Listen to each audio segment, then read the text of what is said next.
సంవత్సరం పేరు విశ్వావసునామ సంవత్సరం. విశ్వావసు పోయిన సంవత్సరం పేరు విశ్వావసునామ సంవత్సరం.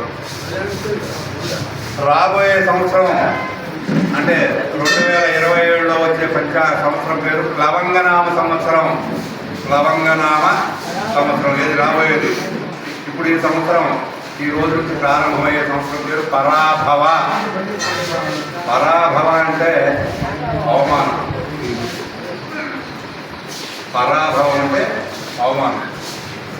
ఈ అవమానం ఎవరికైనా జరిగేది, మనం ఎవరినైతే చిన్న చూపు చూసి ఎవరినైతే వాడిని ఇచ్చేద్దామని చూస్తామో కానీ వాడికి జరగదనమాట.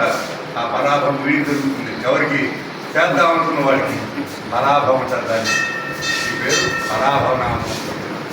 సరే, ఈ సంవత్సరం ముందుగా సంవత్సర ఫలితాంశం చెప్పడానికి ముందుగా ఒక చిన్న మాట చెప్పదలుచుకున్న గ్రామస్తులందరికీ కూడా ఈరోజు ఇక్కడ అందరూ కూడా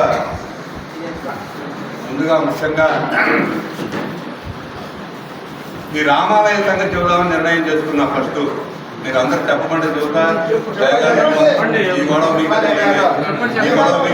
పంచాంగం చెప్పుకుంటే నా పంచాంగం చెప్పుకుంటా. ఈ రామాలయం సుమారుగా 1000 సంవత్సరాల క్రితం నిర్మించిన దేవాలయం ఇది.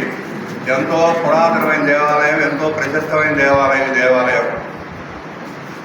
అటువంటి ఈ దేవాలయం ఈరోజు మరుగునబడి వర్షం పడితే నీళ్ళన్నీ కూడా పదార్థ నీళ్ళన్నీ, మురికి నీళ్ళన్నీ కూడా వచ్చి గర్భాలయంలో ప్రవేశిస్తున్నాయి. ఇది గత 5-6 సంవత్సరాలుగా జరుగుతుంది. అందరికీ విషయం అంతా అందరికీ తెలుసు. అందరూ కూడా ఎవరికి వాళ్ళే చూస్తున్నారు. మన పని కాదులే అని వదిలేస్తున్నారు. మన పని కాదని ఎవరికి వాళ్ళు అనుకుంటే పిల్లిమెడలో గంట కట్టాలి కాబట్టి ఎవడొకడు కట్టాలి. పిల్లిమెడలో గంట, ఆ గంట కడితే దాతలు ఉన్నారు, ధర్మప్రభువులు ఉన్నారు, పదానికి ఉన్నారు, ఇచ్చేటువంటి వాళ్ళు ఉన్నారు, సహాయం చేసేటువంటి వాళ్ళు ఉన్నారు. ఈ దేవాలయాన్ని పునరుద్ధరణ చేసి ఈ దేవాలయాన్ని మళ్ళా నిర్మాణం చేస్తారా, లేకపోతే మరి పైకి తీసుకొస్తారా, ఏం చేస్తారా అనేది అందరూ కూడా గ్రామస్తులు ఒక కమిటీగా ఏర్పాటు చేసుకొని ఈ సంవత్సరం, ఈ పరాభవన సంవత్సరంలో ఈ స్వామివారిని ఒకరోజు మంచి ముహూర్తం చూసి శంకుస్థాపన చేసి దేవాలయం జీర్ణోద్ధరణ చేయాల్సిందిగా కోరుతూ ఉన్నాను. గ్రామంలో పెద్దలందరూ చాలామంది ఉన్నారు. సావుకారులు, అట్లాగే రైతులు, నాయుడు, సోదరులు, రెడ్లు అనేక మంది ఉన్నారు. మిగతా ఇతర కులాల వాళ్ళందరూ కూడా ఉన్నారు. కాబట్టి అందరూ కూడా దయచేసి దేవాలయం కనుక మీరు తగిన రీతిలో కనుక చేయకపోతే ఆ స్వామివారికి అనుగ్రహం వచ్చినా అంతే ఉంటుంది, ఆగ్రహం వచ్చినా అంతే ఉంటుంది. కాబట్టి అది దృష్టిలో పెట్టుకొని అంత దూరం జరగకముందే, అంత దూరం అది జరగకముందే ఆ స్వామివారి దేవాలయం జీర్ణోద్ధరణ చేద్దామని నా అభిప్రాయం. మీ అందరూ కూడా నాతోటి ఏకీభవించాలని నేను అనుకుంటున్నా. ఏకీభవించే వాళ్ళు ఎవరైతే ఉన్నారో వాళ్ళందరూ వాళ్ళు చెయ్యొద్దని చెప్తారు. ఏకీభవించే వాళ్ళు చెయ్యొద్దండి కాదండి. ఈ అబ్బాయికి ఇస్తలేదు.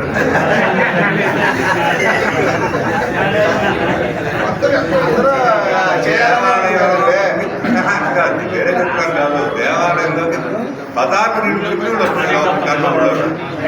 వాటర్ పెట్టి నీళ్లు బయటకు కొడుతున్నారు. 3-4 రోజులు దీపాలు నైవేద్యం ఉండలేదు. బయట నుంచి నైవేద్యం పెడుతున్నారు. అటువంటి దేవాలయం పూర్వం ఎంతో ప్రాశస్త్యమైన దేవాలయం.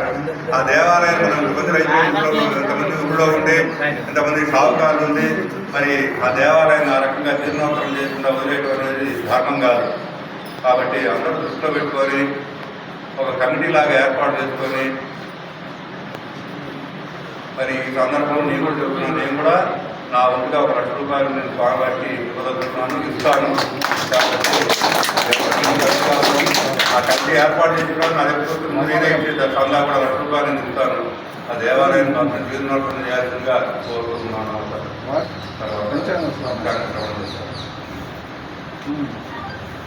అదే వెంకయ్య, నల్లా లక్ష్మయ్య, కోటి విశ్వనాథం, అంతా పెద్ద వాళ్ళతో ఉన్నారు.